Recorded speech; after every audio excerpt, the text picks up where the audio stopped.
नमस्कार, बहुत स्वागत है आप सभी का। आपके साथ मैं अक्षय विदुआ, आप देख रहे हैं स्वराज एक्सप्रेस। और अब बात छत्तीसगढ़ के बड़े मुद्दे की।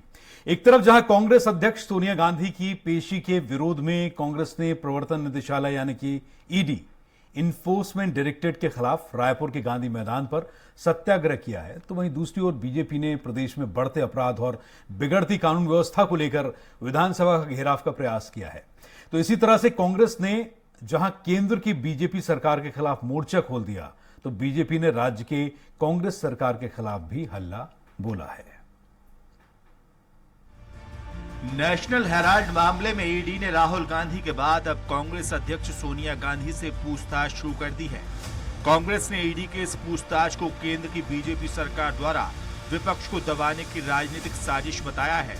इसे लेकर देश भर में विरोध प्रदर्शन किया गया। इसी कड़ी में कांग्रेस राजधानी रायपुर के गांधी मैदान पर गांधी प्रतिमा के सामने सत्याग्रह कर विरोध प्रदर्शन किया। इस सत्याग्रह में प्रदेश अध्यक्ष मोहन मरकाम के नेतृत्व में कांग्रेस संगठन के तमाम बड़े नेता शामिल हुए। दूसरी ओर प्रदेश में बढ़ते अपराध और बिगड़ते कानून व्यवस्था को लेकर भाजपा ने सड़क से लेकर सदन तक हल्ला बोल किया। बीजेपी के नेताओं और कार्यकर्ताओं ने भारी संख्या में विधानसभा घेराव का प्रयास किया। हालांकि विधानसभा घेराव के दौरान पुलिस ने बैरिकेड्स लगाकर लोधीपारा चौक के पास कार्यकर्ताओं को रोक दिया।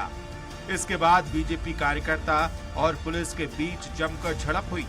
इसके बाद कार्यकर्ता वहीं बैठकर जमकर नारेबाजी करते हुए नजर आए।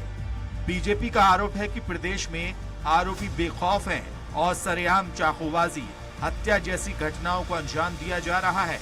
इस पर गृह मंत्री, मुख्यमंत्री कोई संज्ञान नहीं ले रहे हैं। कांग्रेस के सत्याग्रह को लेकर प्रदेश अध्यक्ष मोहन मरकाम ने कहा कि ये लड़ाई अनवरत जारी रहेगी। उन्होंने सवाल उठाया कि करोड़ों के भ्रष्टाचार के बावजूद बीजेपी नेताओं के ऊपर ईडी कार्रवाई क्यों नहीं करती। हम लोग गांधी जी के अनुयायी हैं। हम लोकतांत्रिक तरीके से, प्रजातांत्रिक तरीके से हम अपनी बात कहते हैं और आज हम अन्याय अत्याचार के विरुद्ध हमारी राष्ट्रीय अध्यक्षा सोनिया गांधी जी, राहुल गांधी जी के ऊपर अन्याय केंद्र सरकार कर रही है, उसके विरोध में हम लोग सत्याग्रह में बैठे हैं और हम ये लड़ाई अनवरत जारी रखेंगे। बीजेपी नेताओं का कहना है कि बिगड़ती कानून व्यवस्था के लिए कहीं न कहीं राज्य सरकार का संरक्षण है। बिगड़ती कानून व्यवस्था और नशे का बढ़ता कारोबार के खिलाफ हजारों कार्यकर्ता आज सड़क पे आए हैं और निश्चित रूप से साबित कर दिया कि आज प्रदेश में जो बिगड़ती कानून व्यवस्था है, कहीं न कहीं कांग्रेस पार्टी के नेताओं का संरक्षण प्राप्त है। बिना उनके नशीले कारोबार नहीं होते। एक बड़ी 5 स्टार होटल में सेक्स रैकेट पकड़ा जाता है, एक बच्ची मर्डर कर देती है, उसके पहले अनेक लोगों के मर्डर हुए। यहाँ तक कि लूट की घटनाएं, 50 लाख एक व्यापारी से लूट लिया जाता है।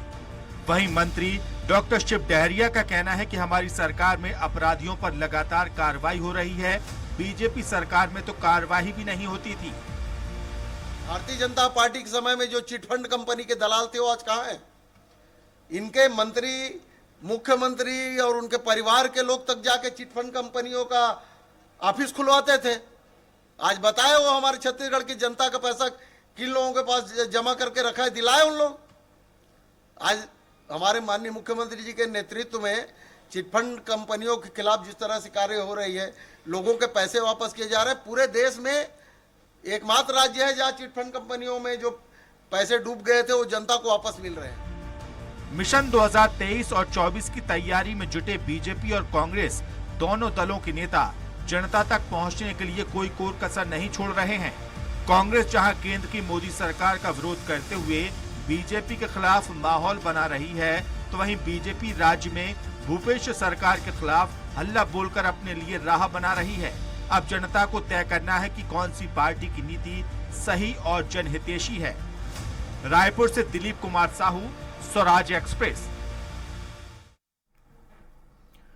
तो ये पूरा मसला आपने समझा, पूरी खबर आपने देखी। और मामला है ईडी का, नेशनल हेराल्ड का मामला। इस मामले में पूरे देश में इस वक्त बवाल मचा हुआ है। कांग्रेस अपने सुर मुखर कर चुकी है। बीजेपी की सरकार जहां जहां है उनके खिलाफ प्रदर्शन किए जा रहे हैं। तो आइए चर्चा को आगे बढ़ाते हैं। बात हम छत्तीसगढ़ की कर रहे हैं। कांग्रेस प्रवक्ता धनंजय सिंह ठाकुर इस वक्त हमारे साथ चर्चा में शामिल हो चुके हैं। बीजेपी की ओर से हैं राजीव चक्रवर्ती, वरिष्ठ पत्रकार राम अवतार सिंह। बहुत बहुत स्वागत है आप सभी का स्वराज एक्सप्रेस में। तो सबसे पहले शुरुआत आप ही से करते हैं धनंजय सिंह जी। प्रदेश में इस वक्त जो आप लोग कह रहे हैं कि हम शांतिपूर्ण सत्याग्रह करेंगे, प्रदेश में आपकी सरकार है, आपके शीर्ष नेतृत्व को नेशनल हेराल्ड केस में बार बार और राहुल गांधी के ऊपर, सोनिया गांधी के ऊपर जिस तरीके से आरोप लग रहे हैं, सुनवाइयां हो रही हैं, और ये बीच बीच में नेशनल हेराल्ड का जो जिन्न है वो प्रकट होता रहता है। इसका चिराग पता नहीं कौन घिसता है, लेकिन ये जिन्न प्रकट होता रहता है। क्या कहेंगे इस पर? देखिए अक्षय जी, आपने बहुत बढ़िया सवाल उठाया है कि बीच बीच में चिराग का जिन कौन घिसता है, को जिन बाहर आ जाता है। ये जीन घिसने वाले कौन लोग हैं? जो केंद्र में बैठे लोग हैं, जो 8 साल में देश की जनता के वादे को पूरा नहीं कर पाए। 100 दिन में महंगाई कम करने का वादा किए थे, आज महंगाई चरम सीमा पर है।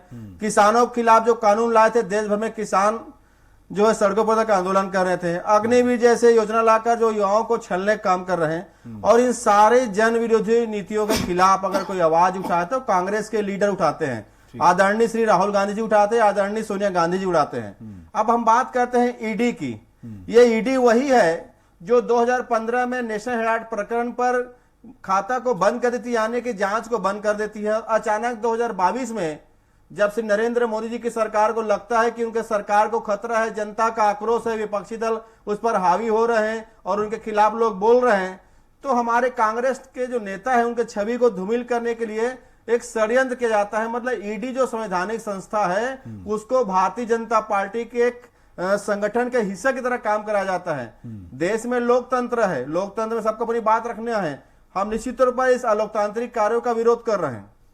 ठीक है, वरिष्ठ पत्रकार राम अवतार तिवारी जी हमारे साथ हैं। और आप, क्योंकि जैसा मैं हमेशा कहता हूं कि अगर पत्रकार हैं तो मैं उम्मीद यही करता हूं कि निष्पक्ष होंगे, दूध का दूध पानी का पानी करेंगे, जनता का पक्ष रखेंगे। हम लोकतंत्र का चौथा स्तंभ है।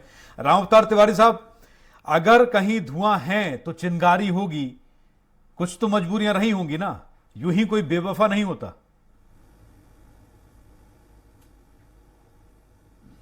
देखिए, लोकतांत्रिक प्रक्रिया में राजनीतिक दलों का काम जो है, कुछ भी हो उसमें विरोध करना है, इसलिए विरोध ना हो। कोई एक अच्छे मुद्दे हो, उस मुद्दे का प्रजातांत्रिक तरीके से विरोध होनी चाहिए, ताकि ये जनता के बीच संदेश जाए कि सरकार की कार्यप्रणाली खराब है, या सरकार की खामी है, या सरकार जो करने जा रही है उसका ज्यादा से ज्यादा लोगों तक इसका प्रचार प्रसार हो, और जनता ये तय करे कि सरकारें जो काम कर रही है वो गलत है या सही है। उसके आधार पर मतदान 5 साल में एक बार होता है। सर, किसका दामन पाक साफ है? राजनीतिक दलों को, तिवारी जी, किसका दामन पाक साफ है? विरोध प्रदर्शन। मैं ये कह रहा हूं कि अगर आप ऐसा कुछ करेंगे कि मंथन करेंगे, या तो अमृत निकलेगा, विष निकलेगा, यही होगा ना। तो गड़े मुर्दे उखाड़ना, पुरानी चीजों को सामने लाना, इमेज बिल्डिंग करना, इमेज खराब करना, हर, मुझे लगता है राजनीति है तो हर किसी के दामन पर दाग है। सर, आज ही केंद्रीय मंत्री नितिन गडकरी जी ने एक अच्छा बयान दिया है कि राजनीति अब जनसेवा के लिए नहीं है, सत्ता प्राप्ति का साधन हो गया है, या सत्ता प्राप्ति के लिए सब हो रहे हैं। मैं आपने, क्योंकि नितिन गडकरी का, तिवारी जी, आपने राजनीतिक दलों में निकल जाता है ये बात। आपने, तिवारी जी, आपने नितिन गडकरी का बयान कोट किया। मैं एक हाइपोथेटिकल यहां पर एक कोट कर रहा हूं। ओशो ने कभी कहा था, रजनीश ओशो ने कभी कहा था कि राजनीति लूट की वर्तमान विधा है, वर्तमान विद्या लूट की, जैसे पहले। बहुत सही बात। ठीक है, आपने गडकरी जी को कह दिया कोट करके, तो मुझे याद आ गया। चलिए अपनी बात आगे बढ़ाएं। तो देखिए, अगर हम इस तरह से राजनीतिक दल के लोग सत्ता प्राप्ति के लिए अगर यही माध्यम अपनाते रहे तो एक जनता के बीच एक गलत संदेश जाएगा। इसलिए राजनीति में शुचिता और समाज सेवा वो कहीं न कहीं रहनी चाहिए, और वैसे लोग रहनी चाहिए।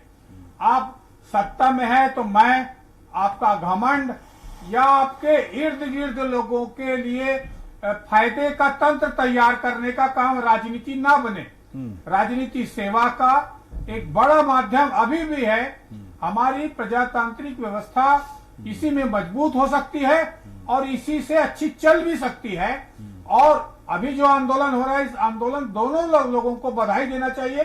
कम से कम ये सड़क में है, सड़क में जनता की मांगों को लेकर है, सड़क में है ठीक। सरकार के कुशासन सर। के खिलाफ ठीक। सड़क में है, ताकि वो आम जनता को राहत मिल पाए ठीक। और सरकार की नजर उन आम जनता को देखते हुए काम कर पाए। ठीक है, लेकिन राजीव चक्रवर्ती जी मुझे बताइए कि ये समय निर्धारित कैसे किया जाता है कि कब कौन से जिन्न को बाहर निकालना है? ये टाइमिंग कौन डिसाइड करता है और ये कैसे होती है डिसाइड? अक्षय जी, मैं रहता हूं रायपुर, और ये जो आज हमारा विधानसभा घेरने का कार्यक्रम था, ये शहर जिला रायपुर शहर जिला का कार्यक्रम था। और ये समय इसलिए निर्धारित हुआ है, शनिवार को एक नाबालिग लड़की नशे की गिरफ्त में एक मुखबिर के ऊपर हमला करके उसको मार डाली। 2 दिन पहले 5 युवकों ने एक युवक को पीट पीट के मार डाला। 1 हफ्ते पहले कि स्कूली बालक को दूसरे अपचारी बालकों ने पीट पीट के मार डाला। तो रायपुर का नाम लोगों ने कहा, छत्तीसगढ़ के जगह के लोग, इसका नाम चाकूपुर रख दो। यहाँ गली गली में चाकूबाजी छुरेबाजी हो रही है, नशे का कारोबार खुलेआम हो रहा है। तो बहुत व्यतीत होकर जनता से हमें फीडबैक मिला कि साहब कानून व्यवस्था के लिए कुछ कर लीजिए, क्योंकि पुलिस प्रशासन केवल वीआईपी ड्यूटी में मुस्तैद है, पुलिस प्रशासन केवल मंत्री जी के बंगलों में मुस्तैद है, पुलिस सड़कों पर नहीं दिखलाई पड़ती है। आम आदमी की कानून व्यवस्था अरे आप अपने मुद्दे को लेकर आ गए। अरे आम आदमी जाए तो कहाँ जाए? तो विधानसभा में हम अपने मुद्दे को लेकर इसलिए आज विधानसभा घेरने गए। सर मैंने कुछ और सवाल किया ये लगातार जब सर मैंने कुछ और सवाल किया धनंजय सिंह, आपने शायद डिबेट ध्यान से सुनी नहीं। मैंने खाता जहां से खोला था, मैंने नेशनल हेराल्ड केस से खोला था जी। नेशनल हेराल्ड का मामला सुब्रमण्यम स्वामी जी ने माननीय उच्च न्यायालय में केस दायर किया था। केस खुला, केस खुलने के बाद जब माननीय अदालत उसमें जब मामला विचाराधीन है तो माननीय न्यायालय ने उसे खोला है। अब उसमें पूछताछ हो रही है। अगर नहीं तो ये पूछताछ कभी होती है, कभी पूछताछ होती है, कभी पूछताछ बंद हो जाती है, कभी होती है, कभी बंद हो जाती है। ये मैं वही तो पूछ रहा हूं आपसे कि भाई ये टाइमिंग कौन डिसाइड करता है कि कब चिराग को घिस के कौन सा जिन्न बाहर निकालना है? नहीं, ये न्यायालय की बात है। हाँ, नहीं, ये तो न्यायालय की बात है। न्यायालय ने कहा ईडी को, इन्फोर्समेंट डायरेक्टर को कि पूरा मामला बिंदुवार मामला चाहिए, और मामले को इन्होंने सुब्रमण्यम स्वामी जी ने दायर किया था।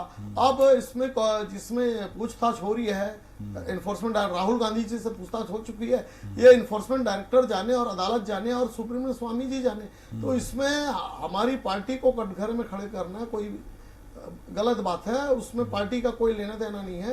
कानून अपना काम कर रही है और निश्चित रूप से बहुत अच्छी बात है, बेदाग होकर निकल जाए, हम शुभकामना देते हैं। लेकिन अगर 1900 करोड़ों का कोई मामला है, मनी लॉन्ड्रिंग का मामला है, तो इससे जवाब देना पड़ेगा।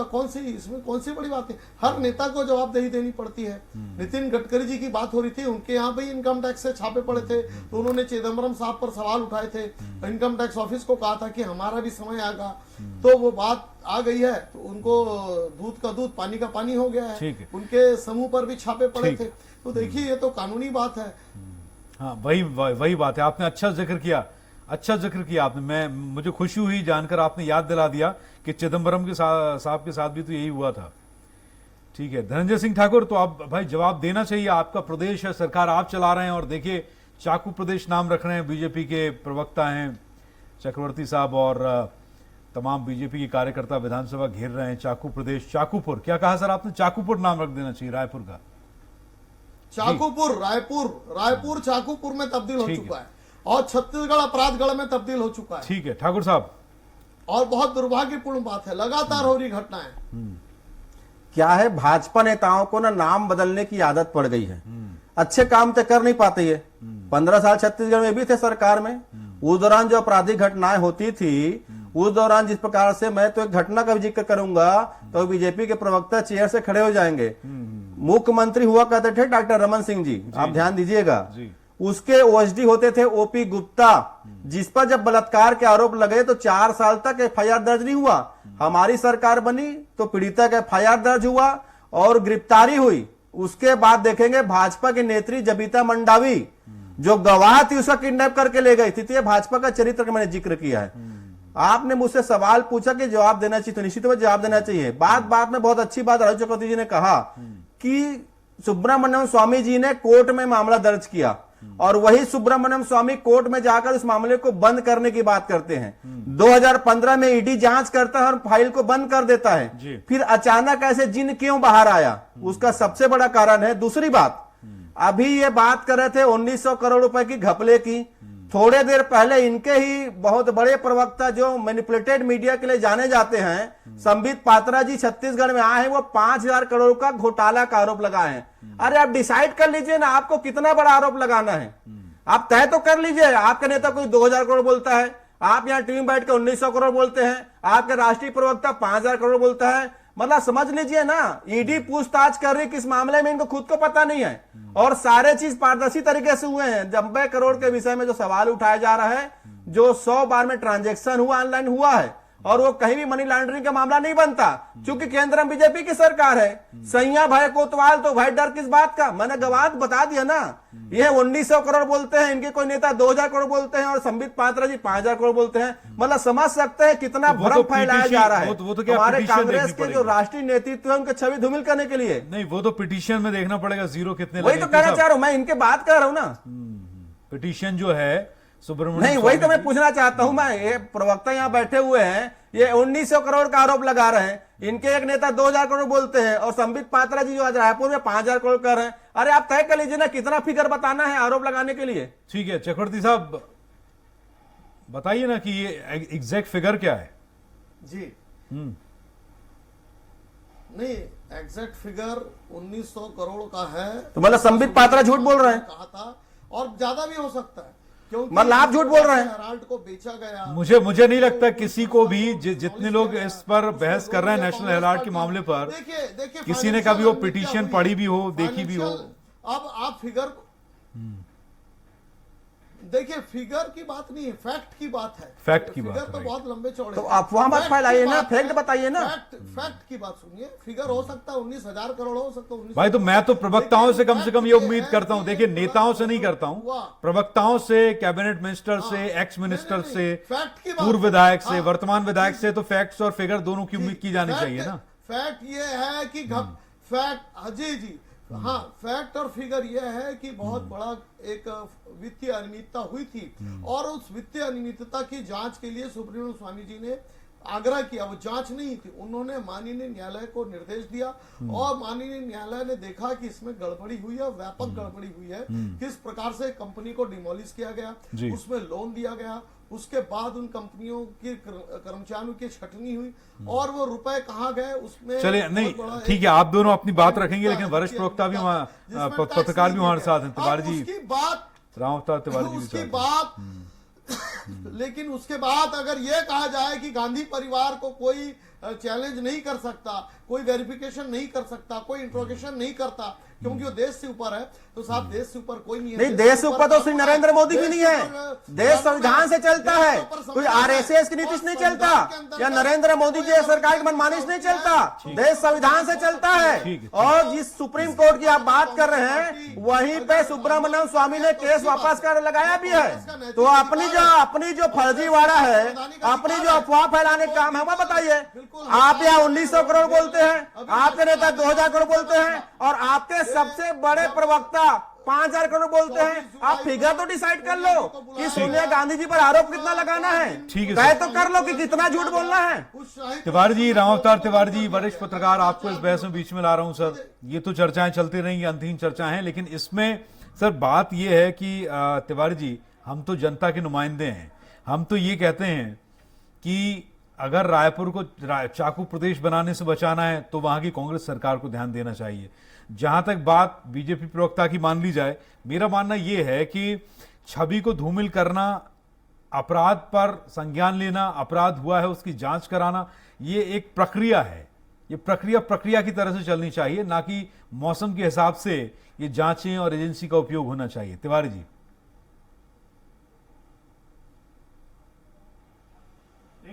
अक्षय जी, जिस तरह की जो चाकूबाजी की घटना कल परसों जो बता रहे हैं, एक ऐसी घटना है कि एक लड़की ने एक मूक बधिर को चाकू मारा जी। वो इसलिए मारा कि वो आवाज उसकी सुना नहीं, तो और वो लड़की जो थी वो सूखे नशे के आदी थी।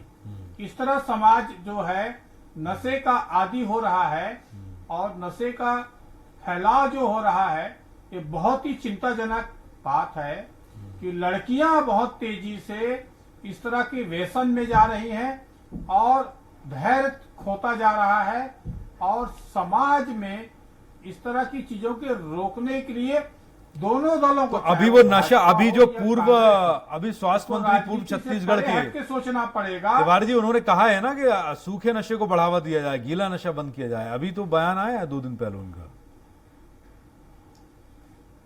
गांधी जी ने कहा है कि शराब का जो व्यसन बहुत ज्यादा बढ़ रहा है और शराब से जल्दी से आदमी का शरीर, मन, जीवन, परिवार सब चीज नष्ट होता है। तो इसके अलावा जो है सूखा नशा है, उसने सूखा नशा में भी उन्होंने सिर्फ भांग पे बोला है, गांजा पे, जो जिससे बहुत कम मात्रा में बहुत धीरे धीरे नशा चढ़ती है और बड़े अपराध नहीं होते हैं। उनका इस तरह से विश्लेषण था कि भांग जो ड्रग्स की श्रेणी में आते हैं, जो नार्कोटिक्स, नुकसान नहीं होता। हाँ। वो ऐसा तर्क दिए थे उन्होंने। समझ गया मैं आप क्या कह रहे हैं। आप ये कह रहे हैं कि गांजा भांग जो एक पारंपरिक नशे के तौर पर, क्योंकि खेती वाले फसलें हैं, औषधियां हैं, ठीक है, उनका उपयोग कीजिए, शराब का उपयोग ज्यादा खतरनाक नहीं है उनका, ऐसा नहीं। मैं उस तरफ डिबेट नहीं ले जा रहा हूं, डिबेट में उस तरफ नहीं ले जा रहा हूं। आपने जो कहा कि जो नई पीढ़ी है वो नशे की आदी हो रही है, तो छत्तीसगढ़ में विपक्ष के नेता, कुछ ऐसे नेता हैं जो इस बात का विकल्प भी दे रहे हैं। आपने कहा शराब सहज उपलब्ध है, तो यहां पर आप विचारधारा देखिए, वो कह रहे हैं अच्छा भाई सहज उपलब्ध है और इससे क्राइम हो रहे हैं, तो कुछ ऐसे नशे भी हैं जो संत बना सकते हैं, तो संत प्रकृति का नशा कीजिए आप, अपराध नहीं होगा उससे। हाँ, ये मैं बात क्लियर कर देता हूं। नहीं, उस पर डिबेट नहीं लेके जाना। अरे सर, उस पर डिबेट नहीं लेके जाना। अरे सर, उस पर हम कर चुके डिबेट 2 दिन पहले, 2 दिन पहले किया था गांधी जी ने। नहीं, हम तो चाकू प्रदेश की बात कर रहे हैं ना, हम तो चाकूपुर की बात कर रहे हैं, चाकूपुर की बात कर रहे हैं। लेकिन तिवारी जी, रायपुर तब्दील हो गया है चाकूपुर में। अरे वही आप ही तब्दील हो गया अपराधगढ़ में। नहीं तो वो आपने संज्ञान नहीं लिया ना। तिवारी जी ने जो बात कही आपने, तिवारी जी ने जो बात कही कि वो लड़की जिसने चाकू मारा वो नशे में थी, नशे पर रोकथाम के लिए वहां सरकार कुछ नहीं कर रही है, इस पर ध्यान देना चाहिए। आप चाकू पर कहने पहुंच गए, आपने ये नहीं कहा कि शराबबंदी क्यों नहीं कर रहे हैं। इसीलिए आज का आंदोलन हुआ। आप महिला सुरक्षा पर बात कीजिए। शराबबंदी तो बहुत बड़ा एजेंडा है। ठीक है, धनंजय जी को मैं कुछ टाइम दे रहा हूं, अंतिम प्रतिक्रिया ले लूं धनंजय से। कानून व्यवस्था की बात हो रही है। ठीक है, कानून व्यवस्था में सर इसमें इस पर भी बात कीजिए। युवा पीढ़ी नशे की आदी हो रही है, अपराध तो बढ़ ही रहा है। जड़ देखिए, जड़ कहां है? चाकूबाजी की घटनाएं, बलात्कार, जड़ तो वही है। जड़ नशा है ना, जड़ नशा है। देखिए, प्रशासन को रोकना चाहिए, लेकिन प्रशासन संज्ञान नहीं ले रहा है ना। देखिए, प्रशासन सत्ता में आने के लिए वादा की थी कि हम शराबबंदी करेंगे। प्रशासन ने वादा किया था कि हम कानून व्यवस्था को बहुत ऊंचे स्तर पे ले जाएंगे, लेकिन कोई सुनवाई नहीं हो रही है, तो FIR नहीं लिखे जाते। आपके एक्स हेल्थ मिनिस्टर विकल्प भी दे चुके सरकार को कि शराब बंद करके गांजा भांग शुरू कर दो, तो इससे अपराध रुक जाएंगे। जी धनंजय जी, देखिए अक्षय जी, मैंने कहा ना, अगर आपराधिक घटनाओं पे हम चर्चा कर रहे हैं तो हमको 15 साल की आपराधिक घटनाओं का और आज की घटनाओं का आकलन करना चाहिए। वो एक दौर था जब 6 बजते थे रमन सरकार के दौरान कि थाना के गेट बंद हो जाते। मैं कतई इस बात से इंकार नहीं कर रहा हूं कि आपराधिक घटनाएं नहीं हो रही है। मैं ये कहना चाहता हूं कि निश्चित तौर पर जो घटनाएं हो रही, दुखद हो रही है। पुलिस प्रशासन पूरी तरीके से काम कर रहे हैं अपराधियों को पकड़ने में, पीड़िता को न्याय दिलाने में। लेकिन अगर भारतीय जनता पार्टी नशे की बात करती तो पहले तो इनको बताना चाहिए, इनके वो विधायक जो शराबबंदी कमेटी में तो शामिल नहीं हुए, लेकिन गांजा और भांग बेचने के लिए आगे बढ़ने की बात करते हैं, नशे की बात करते हैं। ठीक। क्या है भारतीय जनता पार्टी उस विधायक को अपने पार्टी से निकालेगी? अगर नशे के खिलाफ अगर आप आंदोलन कर रहे हैं, एक और आपके नेता, सुन लीजिए ना, आपके नेता तो आए नहीं शराबबंदी कमेटी में। जो भी तत्कालीन विधायक है वो शराबबंदी कमेटी में शामिल नहीं होते हैं। ठीक है, समय समाप्ति। धन्यवाद, बहुत शुक्रिया आप सभी का कीमती समय देने के लिए, बहुत बहुत शुक्रिया। तो आज के लिए छत्तीसगढ़ की इस बहस में बस इतना ही। फिर एक नए मुद्दे के साथ हाजिर होंगे। तब तक के लिए देखते रहिए स्वराज एक्सप्रेस। खबरें जारी हैं। नमस्कार।